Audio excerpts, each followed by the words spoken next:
بسم اللہ الرحمن الرحیم۔ معارفی میڈیا کے ناظرین، السلام علیکم ورحمۃ اللہ وبرکاتہ۔ انشاءاللہ العزیز آج کی ویڈیو کے اندر وہ اہم 10 سوالات جو ائمہ کرام کمنٹس کے ذریعے واٹس ایپ کے ذریعے ہم سے پوچھ رہے تھے، تو آج انشاءاللہ ان 10 اہم ترین سوالوں کا جواب دیا جائے گا جو کہ اعزازیہ برائے امام مسجد 2026 کے حوالے سے ہیں۔ ممکن ہے کہ آپ کا بھی ان میں سے کوئی ایک سوال ہو، تو اینڈ تک آخر تک آپ نے ویڈیو مکمل اور پوری دیکھنی ہے۔ تو بڑھتے ہیں اپنے موضوع کی طرف۔ 10 اہم سوالات مع جوابات امام مسجد اعزازیہ کارڈ مکمل رہنمائی۔ تمہیدی کلمات۔ السلام علیکم ورحمۃ اللہ وبرکاتہ۔ معزز ائمہ کرام، اس ویڈیو میں ہم اعزازیہ کارڈ سے متعلق وہ 10 انتہائی اہم ترین سوالات لے کر حاضر ہوئے ہیں جو تقریباً ہر امام مسجد کے ذہن میں موجود ہیں۔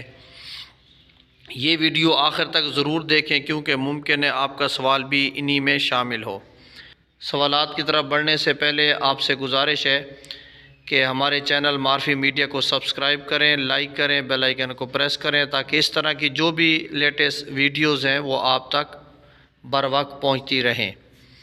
تو چلتے ہیں۔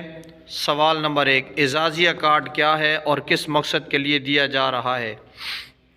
جواب، اعزازیہ کارڈ حکومت پنجاب کی جانب سے ائمہ مؤذنین کے لیے ایک مالی سہولت ہے جس کا مقصد دینی خدمات انجام دینے والوں کو باعزت معاونت کرنا ہے۔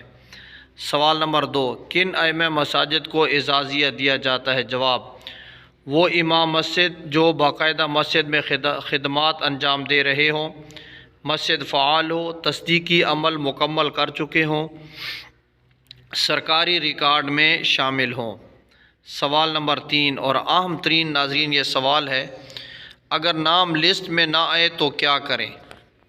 جواب، گھبرانے کی ضرورت نہیں، اپنی درخواست اور قوائف دوبارہ چیک کریں، متعلقہ اسسٹنٹ کمشنر آفس سے رجوع کریں، تحریری درخواست دے کر تصدیق کروائیں۔ سوال نمبر 4، پے آرڈر ملنے کے بعد اے ٹی ایم کب تک ملتا ہے؟ اب ناظرین کرام، یہ ان ائمہ کرام کا سوال ہے کہ جن کا نام لسٹوں میں آیا تھا اور جن کو پے آرڈر موصول ہو چکا ہے، وہ اس انتظار میں ہے کہ اب اے ٹی ایم کارڈ کب آئے گا۔ تو یہ ان کے لیے اہم ترین یہ جواب ہے۔ عام طور پر پے آرڈر کے بعد 15 سے 30 دن کے اندر اے ٹی ایم کارڈ جاری ہو جاتا ہے جو اسسٹنٹ کمشنر آفس کی نگرانی میں دیا جاتا ہے۔ سوال نمبر 5، کیا اعزازیہ مستقل ہے یا عارضی؟ جواب، فی الحال اعزازیہ حکومتی پالیسی کے تحت جاری ہے۔ اگر امام صاحب اپنی ذمہ داریاں درست طریقے سے ادا کریں تو اس میں تسلسل رہتا ہے۔ ناظرین اکرام، اس موضوع پر کیا اعزازیہ مستقل ہے یا عارضی، ہماری الگ سے وہ ویڈیو اسی معرفی چینل پر موجود ہے۔ وہاں ہم نے بتایا کہ پاکستان کا آرٹیکل 31 اور آرٹیکل 38 کے تحت یہ اعزازیہ مستقل کیا جا سکتا ہے، آپ وہاں بھی دیکھ سکتے ہیں۔ چلتے ہیں سوال نمبر 6 کی طرف، کن غلطیوں سے اعزازیہ رک سکتا ہے؟ یہ بھی بڑا اہم ترین سوال ہے۔ مسجد میں مستقل حاضری نہ ہونا، غلط معلومات فراہم کرنا، ویریفیکیشن ٹیم سے تعاون نہ کرنا، فراڈ یا جیل سازی۔ سوال نمبر 7، ویریفیکیشن ٹیم کیا چیک کرتی ہے؟ جواب، مسجد کی موجودگی اور فعالیت، امام صاحب کی شناخت، نمازوں کی پابندی، تصاویر اور موقع پر تصدیق۔ یہ جو تصویر ہے یہ GPS کیمرہ ایک خاص قسم کا ہے تو یہ چیک کرتی ہے۔ مزید ویریفیکیشن ٹیم کے حوالے سے مکمل ایک ویڈیو ہم نے اپلوڈ کی اسی چینل پر کہ ویریفیکیشن ٹیم کیا کیا چیک کرتی ہے، مزید آپ وہاں سے دیکھ کے استفادہ کر سکتے ہیں۔ چلتے ہیں سوال نمبر 8، نادرہ فنگر پرنٹس کا مسئلہ ہو تو کیا حل ہے؟ جواب، ایسی صورت میں نادرہ ای سہولت سینٹر سے دوبارہ تصدیق، اسسٹنٹ کمشنر آفس کو آگاہ کریں، متبادل طریقہ تصدیق اختیار کیا جاتا ہے۔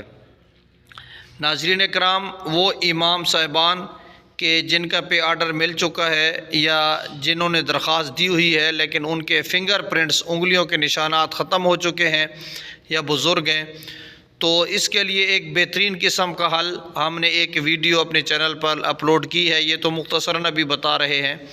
تو اس ویڈیو کے اندر نادرا فنگر پرنٹس کا مکمل حل بتایا ہے کہ آپ کا ایک ہی دن کے اندر، ایک ہی 10 منٹ کے اندر کس طرح وہ فنگر والا مسئلہ ختم ہو سکتا ہے۔ آپ ہمارے چینل پر سرچ کریں تو انشاءاللہ وہ ویڈیو بھی آپ کو مکمل مل جائے گی۔ چلتے ہیں سوال نمبر 9 کی طرف۔ اگر مسجد کمیٹی اعزازیہ کے لیے اجازت نہ دے تو امام مسجد کیا کرے؟ جواب: ایسی صورتحال میں امام صاحب کو گھبرانے کی بجائے قانونی اور انتظامی راستہ اختیار کرنا چاہیے۔ سب سے پہلے کمیٹی سے تحریری وضاحت طلب کریں۔ اگر کمیٹی بلا جواز رکاوٹ ڈال رہی ہو تو متعلقہ اسسٹنٹ کمشنر AC آفس میں تحریری درخواست جمع کروائیں۔ درخواست میں یہ واضح کریں کہ آپ مستقل امام ہیں اور دینی خدمات انجام دے رہے ہیں۔ اکثر صورتوں میں AC آفس کمیٹی اور امام دونوں کو بلا کر معاملہ حل کر دیتا ہے، کیونکہ اعزازیہ امام کی ذاتی خدمت کے بدلے دیا جاتا ہے، کمیٹی کی ملکیت نہیں۔ سوال نمبر 10 اور آخری: کیا اعزازیہ کے لیے جامع مسجد ہونا ضروری ہے؟ جواب: نہیں، اعزازیہ کے لیے مسجد کا جامع ہونا لازمی شرط نہیں۔ اہم باتیں یہ ہیں، یعنی مسجد کے اندر جمعہ پڑھنا شرط نہیں ہے، مسجد فعال ہو، 5 وقت نماز باجماعت ہوتی ہو، امام صاحب مستقل طور پر خدمات انجام دے رہے ہوں، ویریفیکیشن کے وقت مسجد اور امام موجود ہوں۔